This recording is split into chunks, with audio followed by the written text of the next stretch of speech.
Olá pessoal, nesse vídeo eu vou falar um pouco sobre este livro aqui, Culto e Comércio Imperiais no Apocalipse de João, do Nelson Kraybill. Esse livro, ele é um livro da editora Paulinas, de 2004.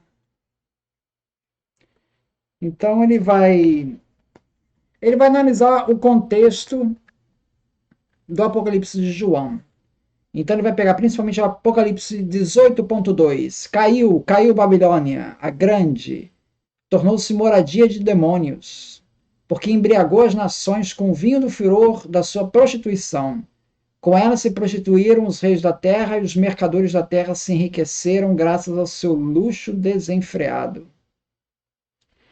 Então ele vai pegar essa parte aqui que vai falar quem se prostituiu com a Babilônia. Foram os mercadores da terra que se enriqueceram graças ao seu luxo desenfreado. Embriagou as nações. Então, esses que se prostituíram são os que fizeram negócios com a Babilônia. Babilônia, para o autor, é Roma. Então, aqui João está criticando esses que se associam a Roma no comércio e ganham dinheiro com isso, e que se prostituíram os reis da terra. Então, que tem participação no governo também.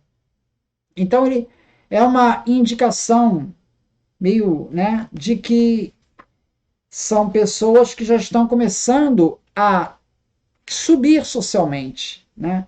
Então isso vai se alinha com o texto do Wayne Mix, os primeiros cristãos urbanos, que os cristãos começam de baixo e vão subindo, começando a se ter pessoas ricas no meio, né? Então o Apocalipse ele já reflete isso, tá? A presença dessas pessoas já com mais recursos.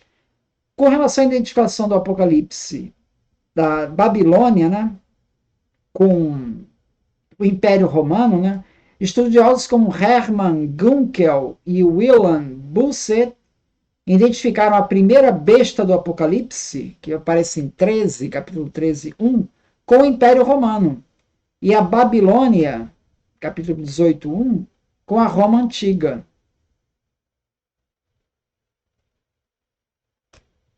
Tá? É interessante, ele faz referência aqui ao Eusébio de Cesareia, em Vida de Constantino, capítulo 33, ele já tem um outro entendimento. Ele interpreta que o Apocalipse, ele está se referindo a Jerusalém.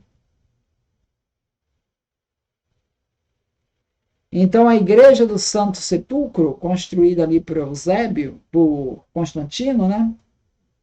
Construída em Jerusalém, ela, na verdade, já era a Nova Jerusalém, prometida pelo apóstolo João, pelo escritor do Apocalipse de João.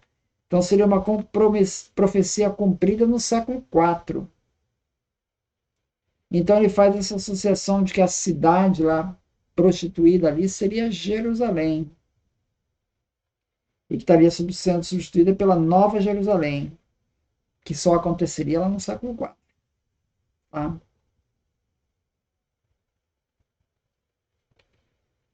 Ele também se refere a J. Ford. J. Ford, ele argumenta que o Apocalipse teria sido escrito pelos discípulos de João Batista. Aí ele diz assim: sua opinião baseia-se em algumas afinidades temáticas gerais entre o Apocalipse e a mensagem do Batista, apresentada nos Evangelhos. Sem indícios comprovados, seus argumentos formam apenas uma possibilidade improvável. Tá? Então ele descarta essa tese. Com relação à data de escrita do texto, ele leva em conta o Contra Heresias, capítulo 5, 30.3, do Irineu, que data o texto da época de Domiciano, por volta de 95 a 96. Então seria pós-70. Apocalipse está sendo escrito aí pós-70. Vamos ver mais algumas coisas que posso falar. Ele fala também do Richard Bauckham, que ele diz assim: por que então João nos dá a perspectiva dos colaboradores de Roma no mal, as classes governantes, os magnatas, os mercantis e a indústria da navegação? Talvez parte da razão seja que, embora com certeza a perspectiva não fosse de João, poderia com bastante facilidade ser a de alguns de seus leitores. Se não é provável que muitos estivessem entre as classes dominantes, não é improvável que entre os leitores de João estavam mercadores e outros homens de negócios, com meios de vida estreitamente ligados com o sistema político do Império Econômico Romano. E para esses leitores é da máxima importância que antes da imagem dos que lamentam venham a ordem: saí dela, ó meu povo. Então, ele está reconhecendo que sim, se refere a essa classe que estaria se identificando ali como ascendente, né? Ainda outra referência a Roma, né? A primeira besta, que aparece no capítulo 13:1, parece representar o Império Romano ou seu governador, o imperador, né? Seu imperador. A segunda besta, no capítulo 13:11, é provavelmente o sacerdócio do culto imperial, a elaborada instituição que floresceu na Ásia Menor e que concedeu honras divinas ao imperador. Então, ali ele tece críticas aos títulos divinos que o imperador tinha.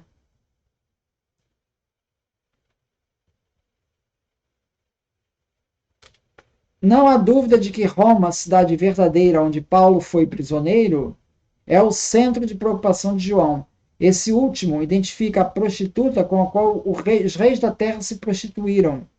Apocalipse 17:2. Como a grande cidade que está reinando sobre os reis da terra. Apocalipse 17:18. Esse é o grande problema de identificar com Jerusalém, porque no capítulo 17:18, ele diz que a grande cidade está reinando sobre os reis da terra. Então não pode ser Jerusalém, porque foi destruída em 70, estamos depois de 70. No século I, só Roma se encaixa nessa descrição, e João reforça seu propósito com outras alusões. A besta sobre a qual a prostituta está sentada tem 7 cabeças, que também são as 7 montanhas e 7 reis. Aqui o conhecido epíteto antigo de Roma como a cidade das 7 colinas deixa claro o objeto de condenação de João. Então está se referindo a Roma.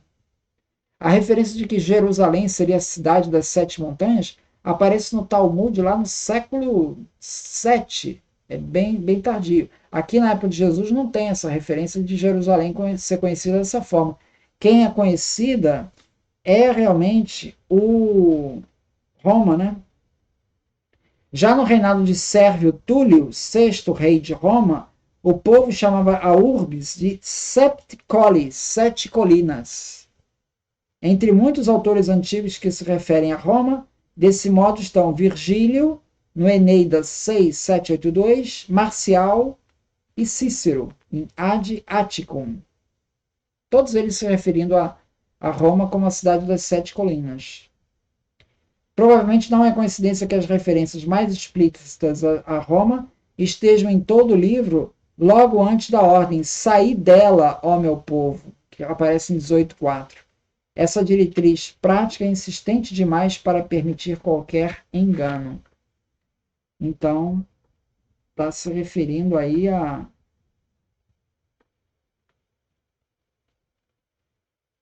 cidade de Roma.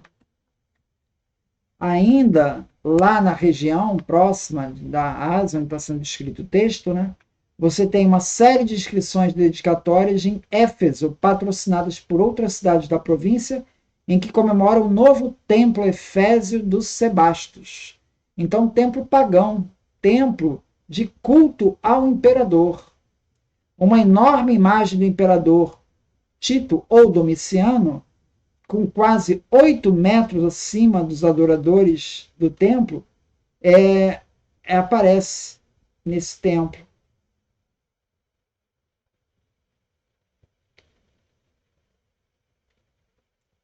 Há outros indícios que sugerem que Éfeso inaugurou fortemente o culto provinciano por volta dos anos 90.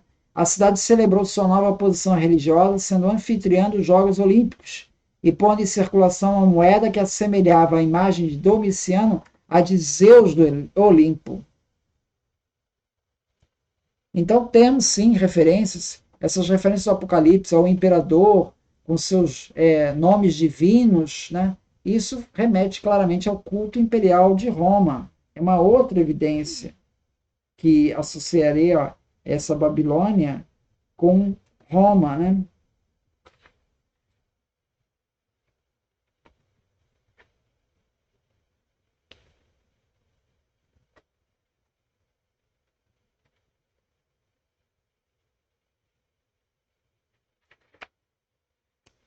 Com relação a essa nova ascensão da classe mais rica entre os cristãos, né? As cartas de Paulo sugerem que durante as décadas de 50 e 60, alguns cristãos do Oriente não eram propriamente destituídos, né? O apóstolo observou que alguns, mas não muitos, membros da igreja eram poderosos e de família prestigiosa. Isso está em 1 Coríntios 1, 26. Então, gente rica começa a entrar no movimento. Paulo também escreve: aos ricos desse mundo, exorta-os para que não sejam orgulhosos, nem coloquem sua esperança na instabilidade da riqueza, mas em Deus. 1 Timóteo 6,17. Por que essa recomendação? Porque já começa a ter rico lá dentro. A menção de servos e senhores na igreja, Efésios 6,5. Sugere que alguns cristãos gozavam de algum nível confortável econômico e social. O livro de Tiago, Tiago 2, versículo 1 ao 7, mostra que a riqueza e a preocupação com posição social criavam tensões na comunidade de fé. Trajano, na sua carta a carta de Plínio a Trajano, lá Plínio, governador da Bitínia, isso por volta de 112, destaca que existem cristãos entre todas as classes e idades da sociedade. Inácio de Antioquia conheceu ou ficou com cristãos que tinham vida cômoda. Ele escreve sobre uma cristã casada com um procurador e envia saudações à casa de Távia. Isso aparece em Inácio, em Esmirna 13.2.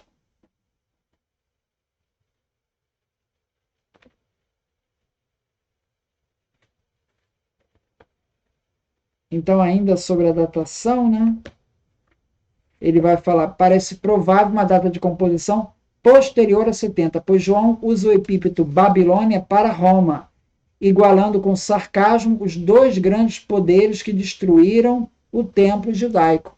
Então, isso faria sentido, essa analogia, né? Ficaria mais forte com o templo destruído, porque aí realmente Babilônia destruiu o templo, Roma destruiu o templo.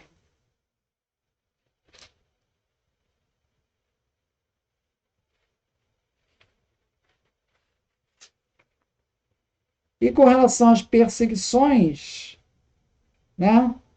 Tudo indica que não temos perseguições muito fortes ali contra os cristãos. As maiores perseguições estão para o futuro, né?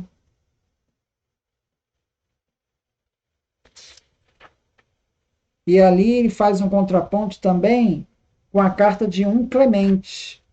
O autor de 1 Clemente, do capítulo 5, 6, menciona os mártires cristãos, a morte de Pedro e Paulo.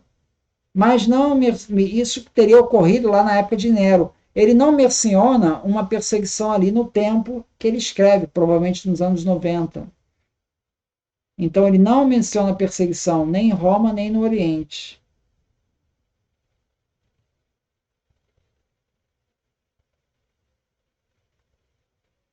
Então a serenidade em 1 Clemente ou é anterior à perseguição mencionada no Apocalipse, ou reflete a visão otimista de um cristão que se sente seguro no seu relacionamento com Roma. Ou seja, existe um contraste entre Apocalipse e 1 Clemente.